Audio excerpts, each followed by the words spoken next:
స్వధర్మమపి చావేక్ష్య న వికంపితుమర్హసి. ధర్మ్యాద్ధియుద్ధాచ్ఛ్రేయోన్యత్ క్షత్రియస్య న విద్యతే. నీ స్వధర్మాన్ని, నీ కర్తవ్యాన్ని దృష్టిలో ఉంచుకుని, ఓ అర్జున, నీవు కదలకూడదు, సందేహపడకూడదు. క్షత్రియునికి ధర్మయుద్ధం కన్నా శ్రేష్ఠమైన కార్యం మరొకటి లేదు. యదృచ్ఛయా చోపపన్నం స్వర్గద్వారం అపావృతం. సుఖినః క్షత్రియాః పార్థ లభంతే యుద్ధమీదృశం. ఓ పార్థ, ఇలాంటి యుద్ధం నీకు స్వయంగా వచ్చినది. ఇది స్వర్గద్వారాన్ని తెరిచిచినట్టిది.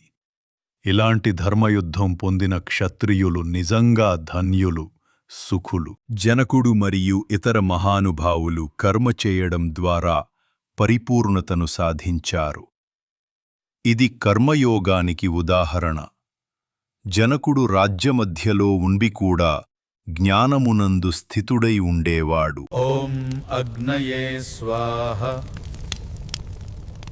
ఓం సోమయా స్వాహ. అథ్చైత్వమిమం ధర్మ్యం సంగ్రామం న కరిష్యసి. తత స్వధర్మం కీర్తిం చ హిత్వా పాపమవాప్స్యసి. ఓ అర్జున, నీవు ఈ ధర్మయుద్ధాన్ని చెయ్యకపోతే నీ స్వధర్మాన్ని, నీ కర్తవ్యాన్ని మరియు కీర్తిని వదిలి పాపాన్ని పొందుతావు. ఈ యుద్ధ ప్రతిపాదనను మనం తిరస్కరించాలి. మనం శాంతిని ప్రేమించేవారము. అకీర్తిం చాపి భూతాని కథయిష్యంతి తే వ్యయాం. సంభావితస్య చ కీర్తిర్మరణాదతిరిచ్యతే. అర్జున, మహానుభావుడవైన నిన్ను జనులు ఎప్పటికీ చెడు పేరుతో మాట్లాడతారు.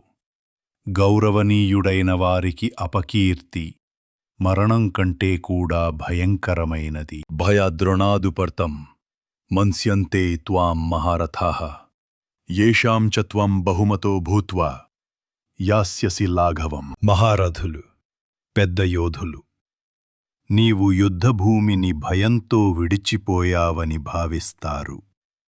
ఇంతకాలం వారికి గౌరవనీయుడైన నీవు ఇప్పుడు తక్కువ స్థాయికి పడిపోతావు అర్జున. మన ప్రజల మంచి కోసం యుద్ధాన్ని విరమించుకుందాం. మహారాజ్, ఆహ్వానం కాదు, యుద్ధం అవసరం. ఇది మన ప్రజల శ్రేయస్సు. అవాచ్య వాదాంశ్చ బహూన్ వదిష్యంతి తవ్వాహితా. నిందంతస్తవ్ సామర్థ్యం తతో దుఃఖతరం నుకిం. నీ శత్రువులు, నీ మీద ద్వేషం కలవారు, నీ సామర్థ్యాన్ని అవమానిస్తూ చెబకూడని మాటలతో నిన్ను దూషిస్తారు. అదికంటే బాధాకరమైనది ఇంకేముంది అర్జున? ఓ కౌంటేయ, యుద్ధంలో నీవు చనిపోతే స్వర్గాన్ని పొందుతావు, జయిస్తే భూమిని పాలిస్తావు.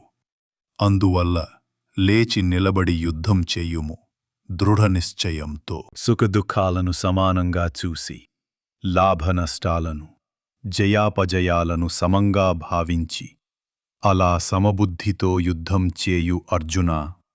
అలా చేస్తే నీకు పాపం తగదు. ముందుకు వెళ్ళండి సైనికులరా.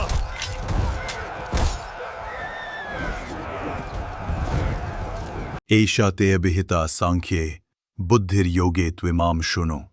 బుద్ధ్యా యుక్తో యయా పార్థ కర్మబంధం ప్రహాస్యసి. ఓ పార్థ, ఇంతవరకు నేను నీకు సాంఖ్యబుద్ధి, జ్ఞానమార్గం గురించి వివరించాను. ఇప్పుడు యోగబుద్ధి, కర్మయోగం గురించి విను. ఈ బుద్ధితో యుక్తుడైన నీవు కర్మబంధనాన్ని విడిపించుకోగలవు. మేహాభిక్రం నాశో అస్తి ప్రత్యవాయో న విద్యతే. స్వల్పమప్యస్య ధర్మస్య త్రాయతే మహతో భయాత్. ధ్రువుడు ఉత్తానపాద మహారాజు మరియు సునీతిదేవి కుమారుడు. చిన్న వయసులోనే అతడు భగవంతుని పట్ల అపారమైన భక్తి చూపి మిథ్యస్థానమైన ధ్రువ నక్షత్రం గా స్థిరుడైన మహానుభావుడు. నీవు నీ తండ్రి ఒడిలో కూర్చోవాలంటే వెళ్ళి శ్రీకృష్ణుడిని ప్రార్థించు.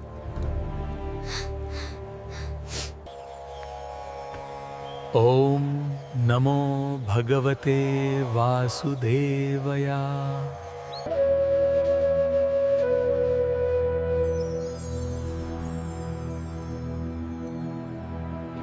व्यवसायात्मिका बुद्धिः एकेह कुरुनन्दन् बहुशाखा यनन्ताश्च बुद्धयो వ్యవసాయినాం. ఓ పార్థ, వేదములలో చెప్పబడిన పుష్పమయమైన ఆకర్షణీయమైన వాక్యములను అవివేకులు, నిజజ్ఞానం లేనివారు ఆరాధిస్తారు.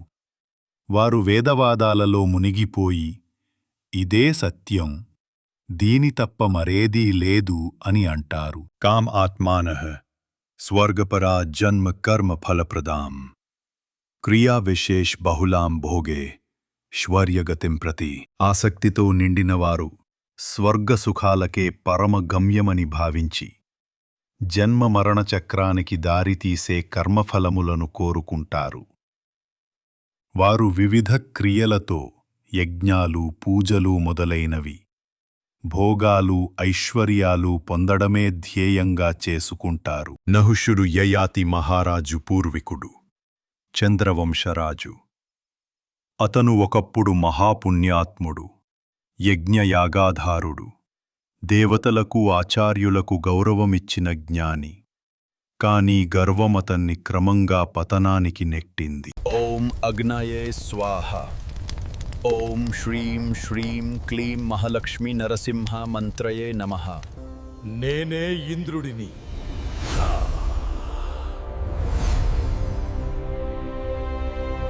ఋషులారా, త్వరగా ముందుకు కదలిపండి. నాకు ఈ స్వర్గ సౌధాలు చూడాలని ఉంది.